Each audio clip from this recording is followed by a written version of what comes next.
नोंथांमोनखौ आंनि गोदान मोनसे भिडिअ'आव बरायनाय थाबाय। नोंथांमोननि गेजेराव मोनसे दिनै गोदान भिडिअ लानानै फैदों। बेनो जाहैबाय WhatsAppआव नोंथाङा गुबुन सासे सुबुंनो माबायदि लकेशनखौ कारेन्ट लकेशनखौ सेन्ड खालामनो हायो बा नोंथाङा कारेन्ट लकेशनखौ बोरै फथायहरनो हायो बेनि बागै नोंथांमोनखौ फोरोंनाय जागोन। बेनि थाखाय भिडिअ'खौ जोबजासिम नायलांदो आरो बेजों नोङो बेफोरबायदि खालामोबा नों रावखौबो थगायनो हाया आरो गुबुनाबो नोंखौ थगायनो हाया। फैदो बिदिब्ला जों भिडिअ'खौ स्टार्ट खालामनोसै।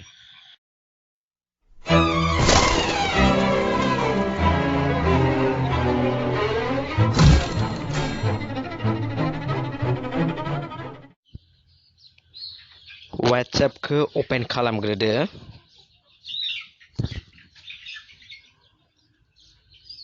बेनिफ्राय नोङो जायनो हरगोन बेखौ क्लिक खालामदो। आं सासे लोगोखौ क्लिक खालामबाय जाबाय। बेनिफ्राय बे थुदो, लकेशनाव थुदो,